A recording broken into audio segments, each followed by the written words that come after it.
Hey there, it's Dan from the Salty Sea. I'm here again with a faction rundown, this time for the Untamed Beasts. Being half of the starter set means a whole bunch of players have a few reps with this warband. So let me have it in the comments if you disagree with any of the takes you hear in the next few minutes.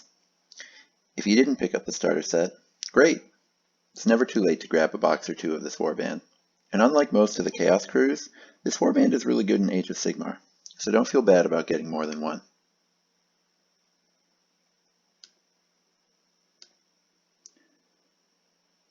So the Untamed Beasts move well and do legit damage.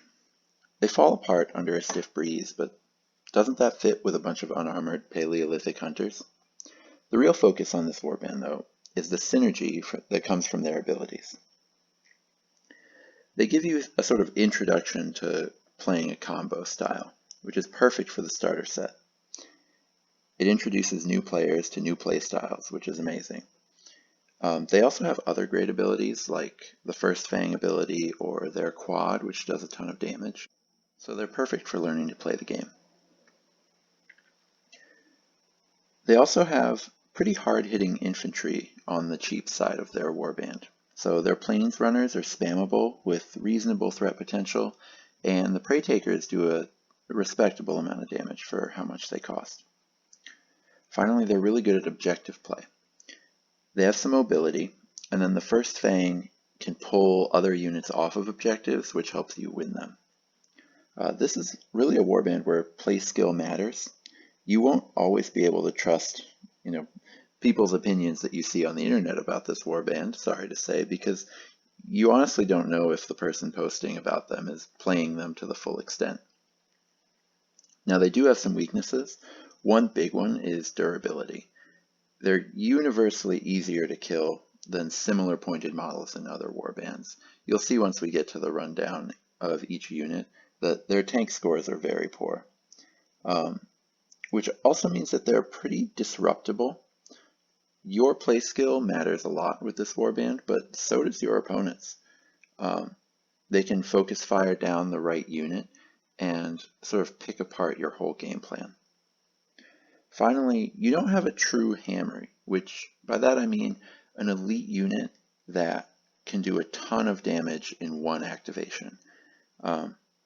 So that means that even though this warband could have a second playstyle of sort of flooding the board with plains runners and Preytakers, that ends up just being a worse version of what Flesh Eater Courts can do. So it makes it sort of worsens the taste in your mouth if you go for that style. Now, normally I get into the units first, but the great abilities are the reason to play this warband, so let's change up the order for this video. Savage Fury is narrow, but when you find the right spot, it's amazing. Getting to a spot you wouldn't otherwise reach is huge, and if you then get to hit extra hard once you get there, that's really helpful. Beastmaster is, well, it's the reason to play the warband. You'll know what kind of Warcry player you are, what kind of gamer you are, the second you use this ability. If you loved it, there's no turning back from the combo life. May I suggest Idneth Deepkin for your follow-up warband? If you don't know, it is where if the Beastspeaker is within 4 inches of the Prowler gets to make an extra attack activation, which can set up quite a bit of damage. Now, it does require some small setup, and your ability to put your Prowler in a threatening position without losing it will really define your success with Untamed Beasts. Now, Pounce is the Prowler's ability, since Beastmaster technically belongs to the Beastspeaker, who you see in the bottom right there. The Prowler, now, half the warbands in the game have the Pounce ability. So is it any different in this warband? Yes, a little bit, because you can combo the Prowler's charge ability and the Beastmaster to snipe a large unit that's already activated. So, for example, at 9-inch range, you can pounce for 3.5 damage, attack for 6 damage, and then double move the Beastspeaker and activate the ability for Beastmaster. Sometimes you can even single move, attack with 4-inch range, then activate. So you're looking at 18.5 damage in just 2 character activations at 9-inch range if you have a full house. And that can take out a lot of really important models.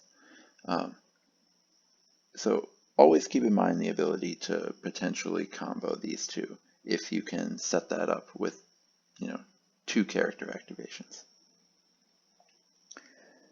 Then we have Harpoon Snag. This is the first Fang's ability. It can pull a unit off an objective, or it can pull a unit off an ally. Pulling a unit off an ally frees them up for a more valuable activation or saves them from certain doom. Then you have Unleash the Beast. This is your final ability, your quad. Now, all quads are judged by whether they're ever better than the universal quad ability, which is Rampage. Rampage is amazing, so a lot of warbands, their quad ability you just never use. But this one, Unleash the Beast, is legitimately better than Rampage on any unit that's beginning the round in combat. And what it does for you is it means every unit in your warband is a threat. Your Plains Runner goes from a damage per activation against toughness 4 of 2 to DPA 4 of 5, which is excellent. That means you're getting 6 damage out of this ability over a round of combat for even just your weakest unit.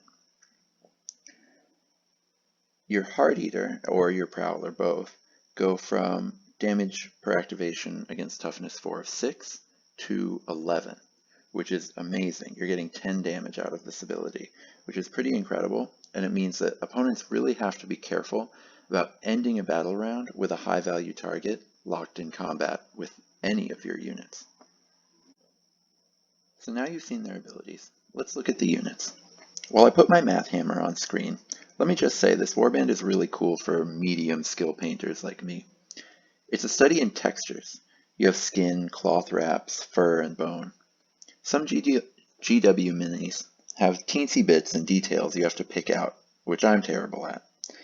This warband has detail, but it's all in the form of interesting textures. You get to practice dry brushing, glazing, highlighting skin, without ever going cross-eyed from trying to pick out rivets and other garbage. Now, the Heart Eater is your leader, and to be honest, it's a bit of a tax. You probably wouldn't play the Heart Eater if you had another leader option and you were going as hardcore into synergies with this warband as you could. That said, it's a really cool model. It does do respectable damage. 6.5 damage efficiency for its points is fine, but it's a bit of a solo actor. It doesn't really add to your warband's plan. So what you'll want to do often is just send the Heart Eater and a couple Plains Runners on a low priority mission after a piece of treasure or a side objective somewhere. Now let's get into the combo.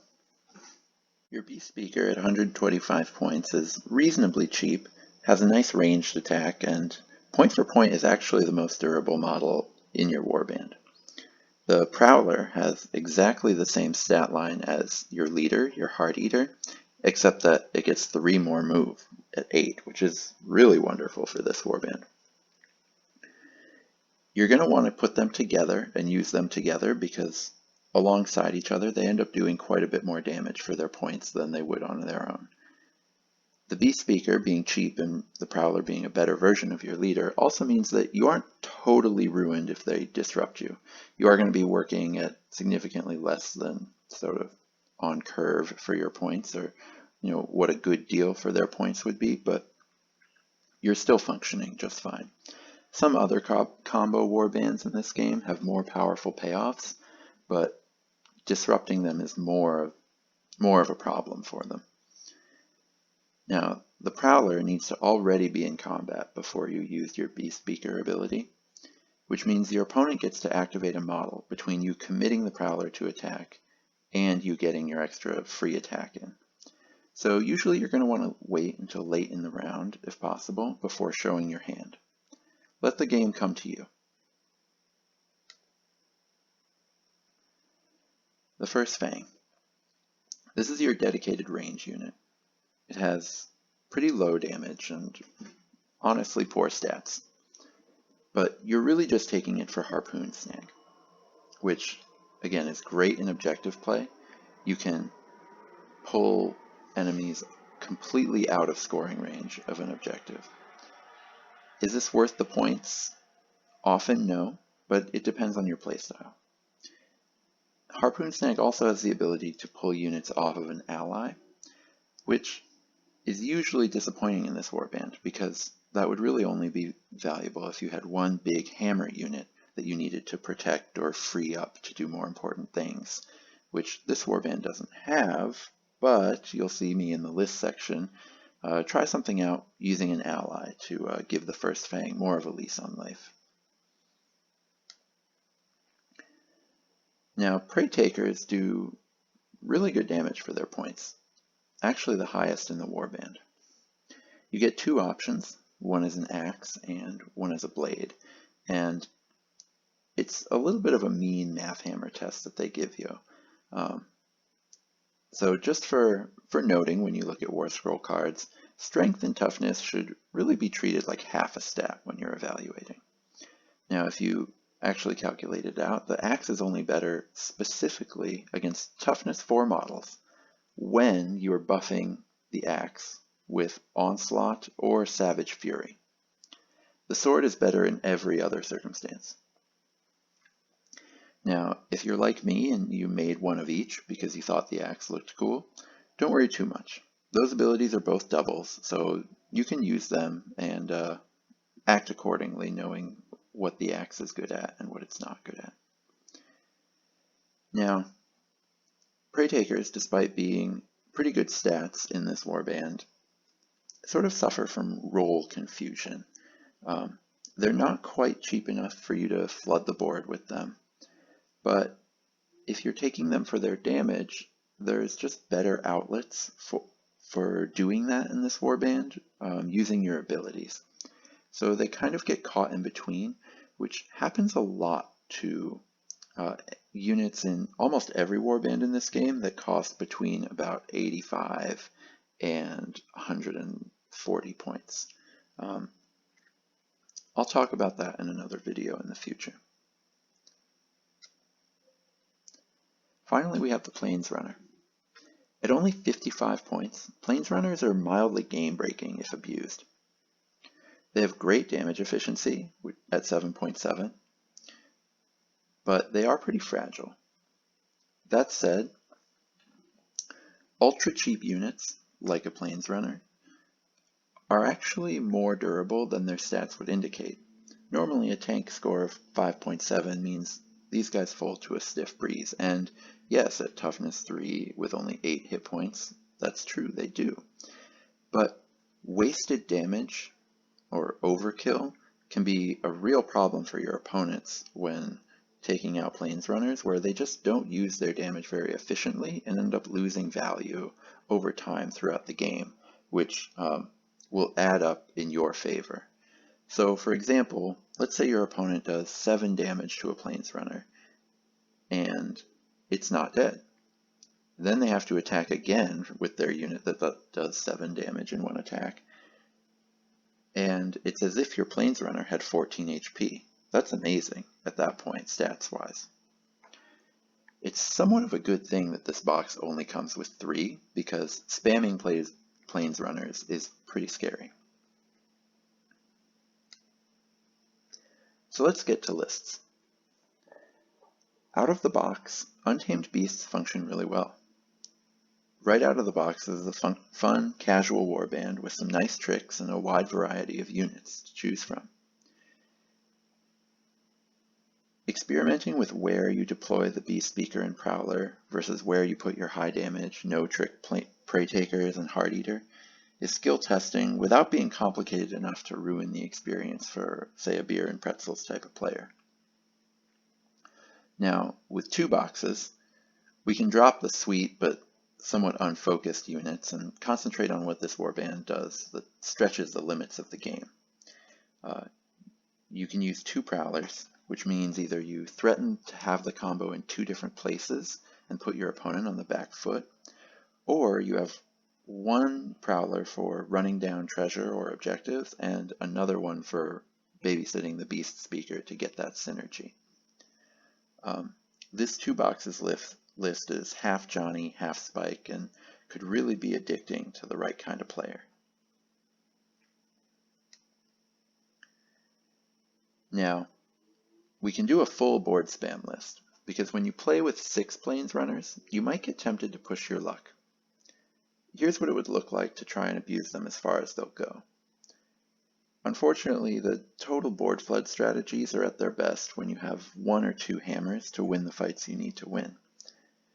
Plains runners are identical to Flesh Eater Court's ghouls in terms of stat line, but Flesh Eater Courts has a better hammer than you do, so they do this board spam, board flood strategy just a little more effectively than Untamed Beasts. So how could we get a hammer into this warband? Well, the Ogre Myrmidon is perfect for that. Ogroid Myrmidons average 10 damage in an activation against Toughness 4 models, which is how much a Korgorath does, and those are amazing units.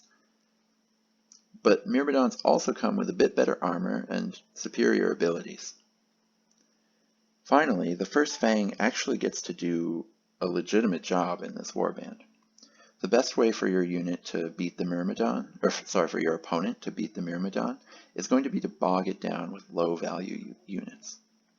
You have 7 plains runners here to engage their chaff, but you'll still want to keep your first Fang nearby to pull the cannon fodder of your opponents away from the Myrmidon so it can focus on high value targets. So there you have it. That's my review of what's probably the second most played warband in the whole game. I'd love to hear your strategies for this crew in the comments, as well as your ideas for what other sorts of content you'd love to see. I'll be back with more faction rundowns, as well as a few more isolated tactics videos. Until then, may all your rolls be crits.